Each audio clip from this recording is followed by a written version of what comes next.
Hello, and welcome to a special edition of Real Day Trading. Why is it special, you ask? Well, other than paying our respects to the now dead 5K account, but we'll get to that. I asked all of you for questions that you wanted me to answer. So I got a lot of them, tried to group them together, and this video, I am going to answer your questions. So let's get started. First question was, well, the first question I have on this list, will your next challenge be started near term, and how will it be traded differently than this current one? Yes, it will be started near term. I will start again with a 5K account. This time, the goal will be to get it to 15, obviously to make back the previous 5K. The challenge after that is going to be the How to Trade for a Living 50K challenge, where we'll actually start off and start it like a business. Build it up. We will figure out how much we need every month to pull out and profit, and we will trade that 50K account as if this was what we were relying on for our income. How will I trade it differently? Well, obviously, I would trade it in a way that wouldn't lose all the fucking money. I'll tell you that, right off the bat. It would be a lot more conservative this time. A lot less positions. I'm going to be a lot. Let's just say I was way too focused on trying to show how to manage a lot of different positions and how to balance an account, and that under the PDT rules in this type of market, which we'll also get to, but very difficult market to trade in when you're swing trading, was not tenable. So the next challenge, or the continuation of this challenge, we will go much more conservative, fewer positions. So, okay. All right, next question. What positions are you taking in your long-term investment portfolio? Well, everyone's different with their long-term portfolio. Some have them, some don't have them. I have a long-term portfolio. I have the following types. I have one long-term portfolio that is a diverse mix of different sectors and stocks, right? And some are kind of your boring stocks that just over time pay nice dividends and generally don't have much volatility. And there's a mix in there of some riskier stocks as well. So the other account I have is what we'll call the kind of fig leaf account, right? That's one where there are a number of leap positions and more than a year out, and then every week you have calls sold against those positions, and eventually you pay for the leaps with your short calls that you've sold, and then you cash in on the leaps over time. That account oscillates, right? So right now that account is fairly empty because I'm waiting for the market to settle to start building up another kind of, as you can say, leap portfolio. And then the third account is a day trading account, right? And so I have that account. So I have those three there. So in the long-term one, it's not anything you wouldn't find in your basic 401k, except maybe it's a little bit more on the aggressive side. And I have some that I have enough positions where I will be, I can sell calls against, right? So if, I have enough shares of Apple and enough shares of Disney in there that, or Home Depot, that I can sell calls against those shares. And it's not a huge portion of my investment income, what I get off those calls, but it's enough that it's consistent. I don't think I've ever gotten maybe one time where, and that was really due to me not remembering that those stocks got called away. Okay, so next question. Maybe you would tell about how you trade ES, which is the S&P Futures, in the video. Well, a little difficult because we're not live right now, and S&P Futures on a Friday shuts down at 2 p.m. Pacific, 5 p.m. Eastern. But I can kind of show you what you can do. Let's just take a look here. Okay. Here's our sad 5K account, by the way. You got $6.31 in there. It's a beautiful thing. Okay. Here's ES, right? I'm just going to focus in on this here.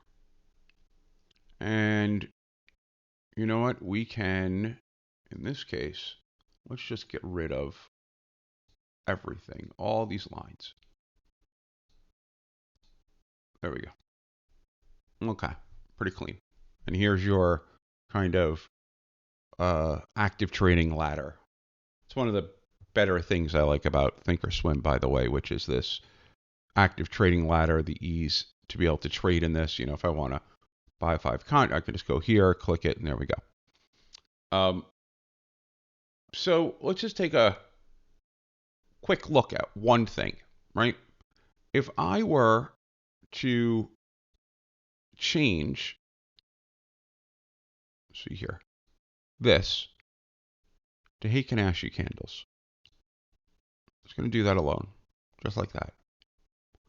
And I set up a general rule. And that rule is,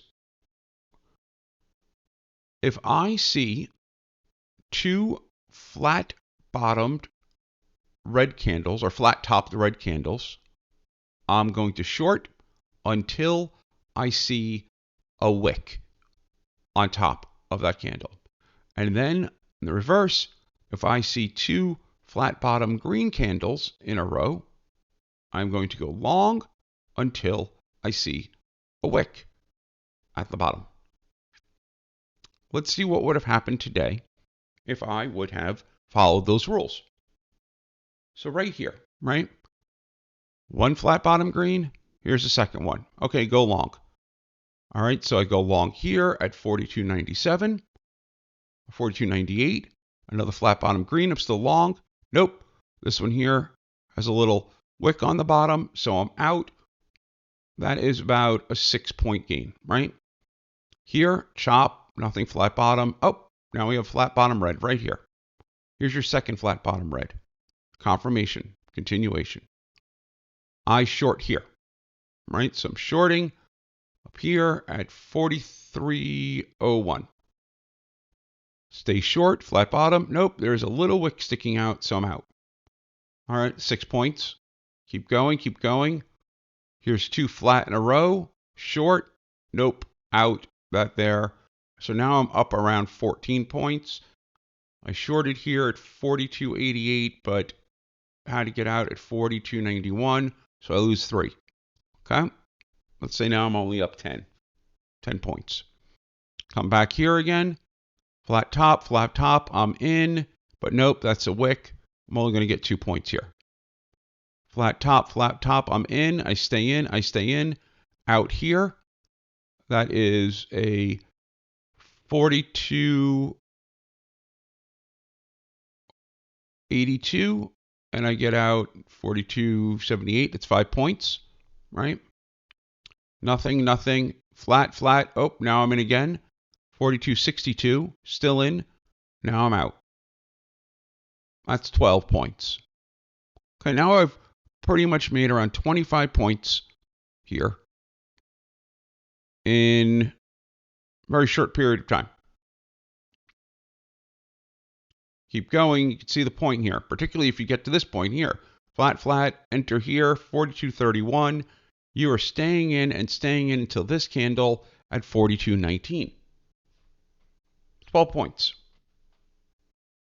If you just did that alone, nothing else on your charts, you're just looking at these candles, right? And you're looking for confirmations. You're doing this very conservative. Some people will go in right after the first flat bottom one. So here, they're going to enter here. But let's say you're very conservative. You need to see 2 of these in a row, and then you go into the next one. That alone on this chart for today would have given you 30, 35 points. And you look over here, look at the day before, right here, flat, you get in right here at 42.35. You are riding that all the way up to 42.51. Again, over here, you're getting in at 42.52, riding it all the way down to 42.38. That's all you need to do. Now, yeah, there are other things you can do and less conservative approaches, and there are approaches where you can scalp. You can use Bollinger Band width, where you're looking at the contraction and the width in the Bollinger Bands. But really, if you just kept it simple and you follow just that rule on the HA candles, you're going to do fairly well. Okay. What made you decide to start day trading? And then it was another, how long you've been day trading for. A lot of this was in my introduction, which is in the Wiki. You'll see, about, I don't know, by now, it'll be 5.5 years ago. I came to it from, I guess, a slightly different perspective than some, because I had money and wasn't doing it because of necessity, but I was very drawn to the concept. I was drawn to the concept of building wealth, of financial independence, of, quite frankly, beating the market. And so the idea of it appealed to me. But let's also be real. I was a gambler. I grew up gambling. I am the person who took out student loans and then took it to Atlantic City. Yeah. And I was a statistician, professor of statistics. And I would still go to Vegas and go to the casinos and play games that I knew were literally attacks on people who were bad at math. And I am not bad at math, but I was drawn to it. I mean, yeah, I played poker and won, and I was very good at it. But there was a problem. I'd get up from the poker table. I'd cash in my winnings at every poker room in Vegas. They have their own cashier. But by the time I got to the elevator to get to my room, I was broke. Because I would leave a trail of chips behind me on the craps table. I mean, look, I am the poor bastard that you would see sometimes at 3 a.m. sitting there with his Keno card. A Keno card, that $2 Keno ticket, looking up, hoping I can get one more shot. I would always be, you'd find me, at every casino has the Losers Cafe, right? This is the place you get the comp at. You just lost like $5,000 and they'll give you that comp for like, I don't know, $50. and it's basically a diner. And so you're sitting there with your Reuben or whatever the fuck you're ordering, and you're broke, but you got a comp, and it's 2 in the morning. That was me. So I was a little drawn to this concept, and for all the wrong reasons, by the way, because I had to burn that gambler's mentality out of me, which is not an easy thing to do. I mean, it is still there. You don't think I don't want to grab those out of the money Tesla calls? You don't think I want to play the PLTR lottos? I mean, of course I do. It's really hard not to. But that is part of self-restraint and training, knowing what works. Okay. What do you think makes a good trading strategy? Well, the best trading strategy is read the damn Wiki. That's the best trading strategy right there. There's not really a better one. Read the damn Wiki. It's really good strategy.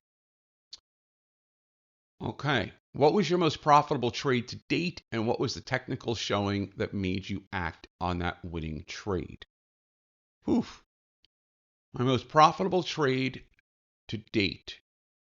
Well, I forgot when it was when Apple did their split. I believe it was a 5-to-1 split. In fact, we could probably take a look here and see. Let's go here, right? And let's go to Apple. Okay. And let's just put it like on the, actually, let's go over to here. Okay. And let's go to Apple. Great. There we are. And let's take it to the weekly chart, maybe. I believe it was somewhere, yeah, right around here, right? I don't remember. It's somewhere around here. Right in here, I had a lot, I forgot what it was, but I believe 75 strike calls on Apple. And they expired, and I don't remember quite why I had them this far out, but they expired at the end of September, somewhere around there. So I forgot how many exactly I had, but it was because I kept adding to it, right? I got some here, and then I kept adding, and I kept adding. So I wound up, I had close to, I'd like to say 50 calls on Apple with a 75 strike. And I rode that all the way up and got out right around 121. They were worth somewhere close to $60. $60 each, right? So $6,000 a call, and I had around 50 of those calls, and they cost, when I bought them, somewhere close to 9-ish. Now, there was some luck there when Apple announced their split, but that there was one of my most profitable trades. I had a really profitable trade, oddly enough, on IRNT. Over here, I actually bought the stock down here somewhere around 10 or 12, plus a bunch of call options on top of it. And I rode that all the way up to roughly here. Thankfully, it consolidated enough to around 31. So tripled. That was a really good one. I remember, and that one there was because they released their option chain much, much earlier than they should have. absolutely screwed up the proportion on how short people were and how many calls and that would the market makers would have to basically scramble to cover it. So I just had a feeling that this was one of those stocks that wasn't a GME type stock, but there was a slight oddity with the way they did it that I wanted to see if something would come of it, right? And then I know I had a Tesla Lotto that I got like 10 to 1 on. There was a couple. Um, Obviously, all of these were really large position sizes. I've had trades that have given a 5,000% return, but their position size wasn't huge. So that, when you say what was your most profitable or successful trade, how do you manage so many trades? And so I have trouble with just a couple and keeping an eye on them for exits, while at the same time looking for more opportunities. How do you do it? Well, I always keep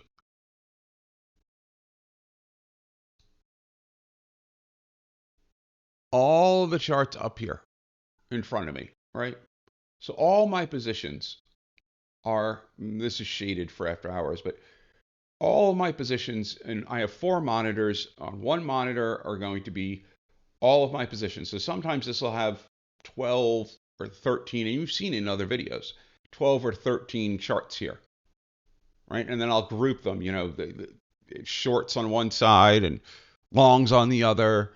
Um, I don't know why we can't all just get along, but I have to separate them.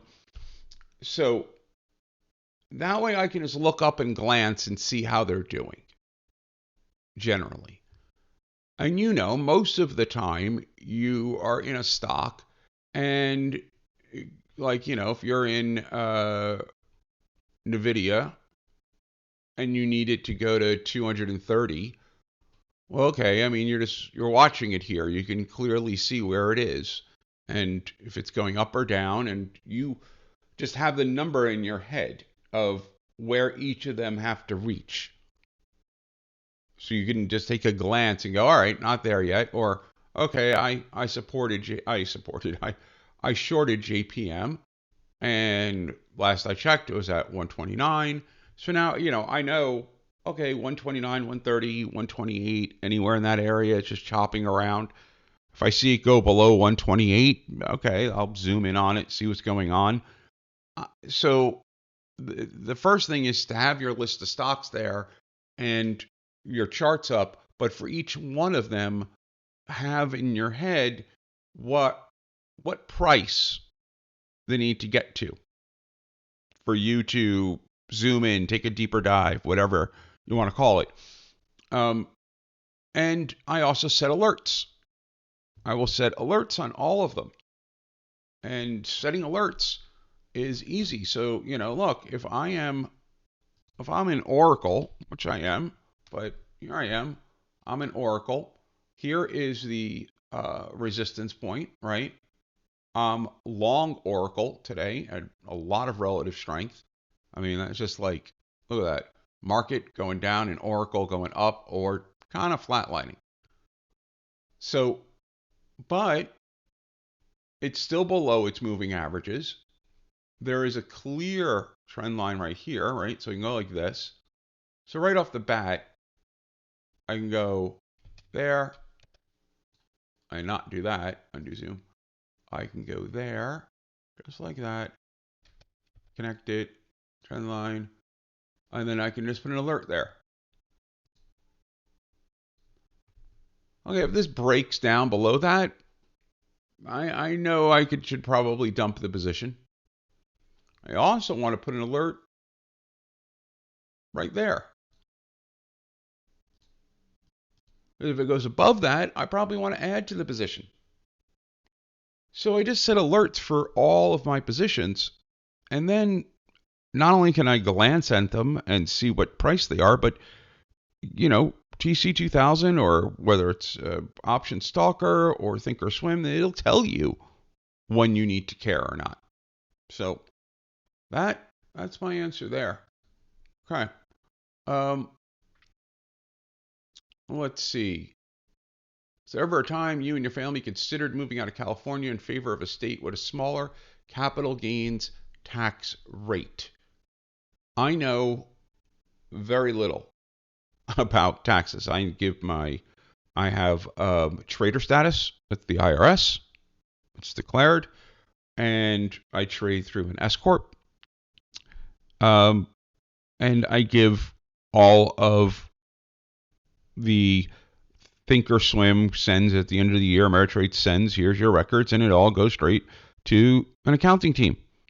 They do it. They send it back to me and ask me to sign, and I do. So California, I was here for my career, and in a few years, I will be up and moving and going to Nebraska.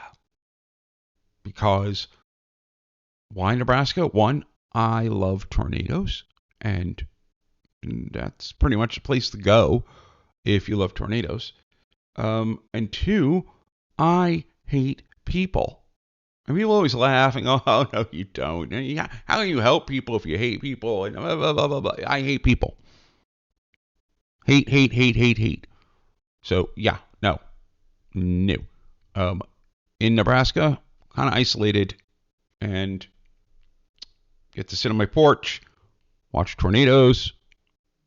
I know it's not realistic, but just go with it. And, the nearest neighbor's a mile away. Maybe her name is Marge.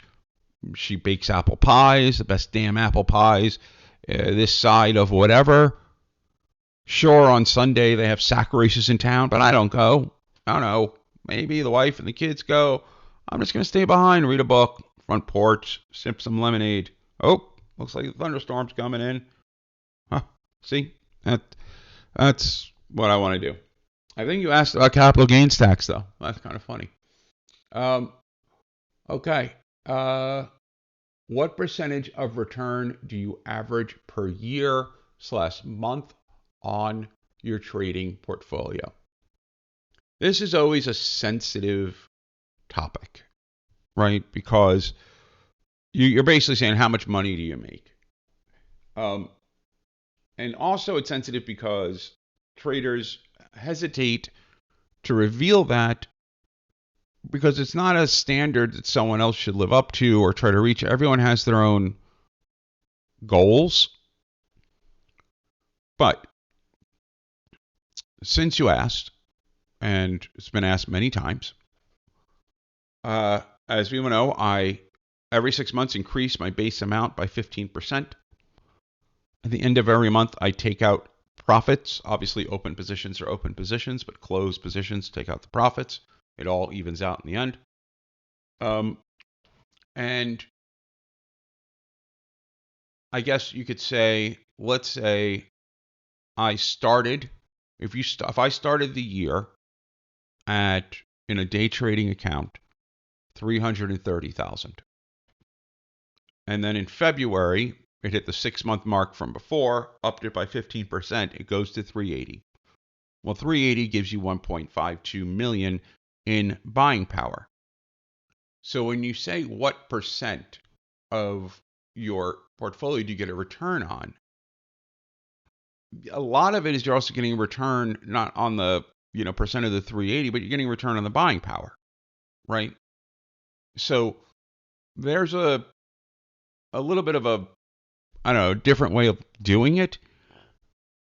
I can tell you that in 2021, before taxes, my total profit, total amount of money removed, where base is staying in the account, was 7 figures from the day trading, not including the fig leaves, not including the investment portfolio, just the day trading.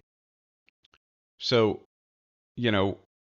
it's a percent of the buying power, but certainly of the base amount, you're looking at, I don't know, 2.5, somewhere around there. So it all depends on how you want to figure it. Everyone's different though, obviously, and my returns are not, I guess, the norm. So there's that. Okay. Now, oh wow, we're at 30-minute mark already. Jesus, no way I'm getting to all these questions. It's just a lot of them. Okay, let's see here. Specific kind of scans you use. Well, we already went over that. Relative strength scans. Heavy buying. A lot of scans in Option Stalker. I went through, including all the custom search scans, but a lot of these here um, are great to use during the day.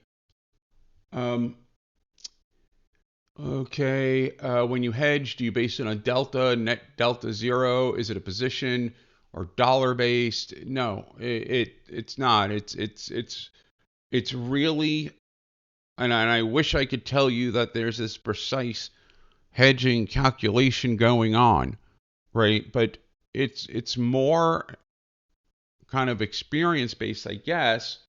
But it's looking at a portfolio. So if I were to look at right now this portfolio, and I would say, okay, next week I'm long NVIDIA, long X, long Oracle, short JPM, short IBM. And I would just quickly look at it and go, well, about 70% of the total spend here on these 5 positions is in JPM and IPM. It's skewed towards a bearish side. So let's just say there's $100,000 worth of trades here, right? And let's say 30,000 is in IBM, 40,000 is in JPM, and then you have 10,000 in Oracle, 10,000 in X, and 10,000 in NVIDIA. Well, if I wanted to balance that, I would add another, I don't know, 20,000 or so in a bullish position. But it's more kind of just eyeballing and going, okay, this is tilted towards the bearish side. I'm gonna go and grab a BKR, some BKR calls. Put $10,000 of BKR calls in here, and that will balance it out. But then I got to think, well, BKR is very sector dependent, so that might not balance it out. If the market's up, it could be up because there's some resolution in the Ukraine, in which case BKR is going to drop. So I don't want to use that as my damn hedge. And then I'll have to start thinking, well, what should I use, right? And at that point, and then it's just a matter of trying to find a good stock, like maybe Pfizer.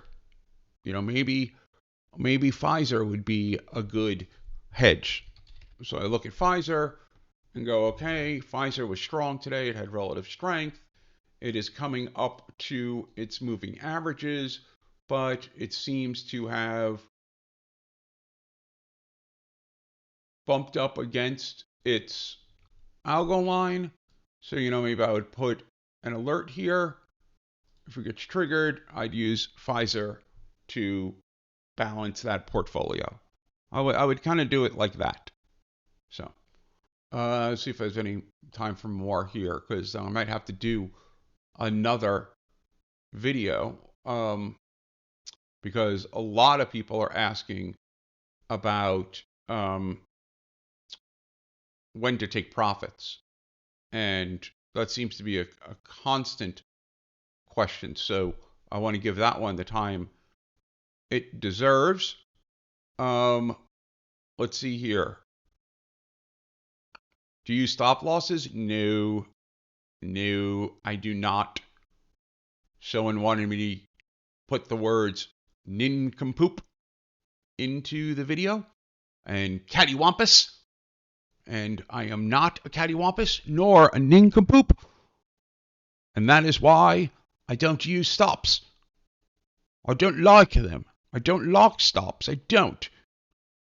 Because of many reasons. I've gone over those reasons. But if you are a beginning trader, you should use those stops until you're comfortable not.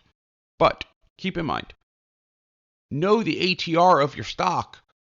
Know how much it swings and the variability there.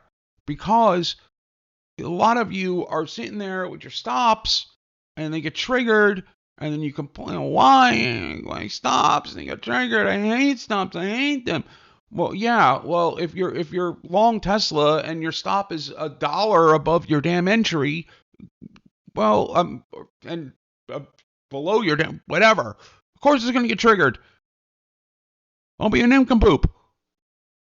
Anyway, no, I don't use stops. Got it? No damn stops at all. How do you grasp the institutions trade? Well, that's the whole kit kat and caboodle there, ain't it? We'll get into that next time. A lot of these questions could be answered with read the damn Wiki, because the answers are there.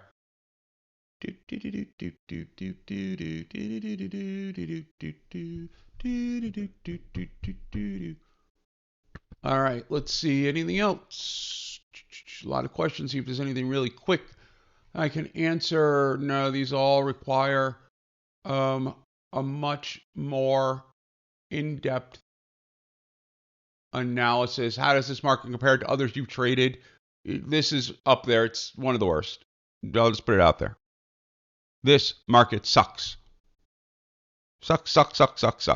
It is there's no trend to it, no direction to it, and there literally is no way of knowing if the rowers are going to keep on rowing. Because the danger is certainly growing. Because this market here, look at this. It doesn't want to decide what it's going to do. Now you can draw your downward sloping trend lines all you want and your upward sloping support lines all you want, but at the end of the day, it is a news-driven market because investors don't know what the fuck is going to happen. Sometimes it's not more complicated than that. They don't know. You might all think that there's a secret cabal up there and they all know what the hell's going to happen and the rest of us are just, waiting to figure out what decision they made. But they're just as freaked out. I mean, sure, they're freaked out in a much bigger house and much more comfortable, but they're just as freaked out as everyone else. They don't know. Because, a lot of this depends on the whims of one person who is clearly either mentally unstable or insanely cruel, and most likely both. So who the hell knows? I mean, if all we had to worry about was interest rates right now, we would be, in decent shape. We wouldn't be doing this. We'd be doing this over here. We'd be doing this. We wouldn't be here. We'd be this type of environment, not this type of environment. So all I do know, and all I know is I don't know what I should know, but what I do know is do not trust any bounce here until you know it has been retested. If on Monday, boom, we're up to 440, and then Tuesday, 440, 444, no. Well, first of all, Wednesday you have the FOMC, right? So everyone's going to wait to that. So I think we're going to be in a range until then. But after that, buyers are going to want to know support has formed. And so any bounce is going to be retraced and the support is going to be tested before the real bounce comes. And on that real bounce, that's where you're going to make a lot of your money. Okay, this has gone on long enough. So, until next time, and I will let you know when we're restarting the 5K challenge. That was a harrowing experience that I'm very unfamiliar with. I do not wish to repeat. I mean, I've done the 30K to 60K challenge. That was easy. Did the 5K to 10K challenge last time. That was easy. Did make 100K in 100 trades. That was easy. This challenge, not so easy. No. And I made enough mistakes that I didn't make it much easier on myself, did I? Not at all. So, a combination of the market and my stupidity has resulted in I need to restart, get this thing up to 15K. What I don't want is people thinking, well, if he couldn't trade, then it's impossible to trade. Because one, yes, this market right now is not a market anyone should be trading that. If you have 5K, and you should be sitting there waiting for that support to form, and then using it to buy, strong stocks and options when the market's rebounding. This is not the environment to be doing this in. So I don't think, well, if he can't, no one can. No, that's not true. It's just no one can really do that in this environment unless they're lucky. And you can get lucky and do it in this environment, but this is not a commentary on whether or not people can do it or not. It's a commentary on this is a really difficult market right now. That's what it's a commentary on. And as I said before, my stupidity at times. So maybe I need to watch some more videos and read the damn wiki. But so do you. So you do that and have a good weekend.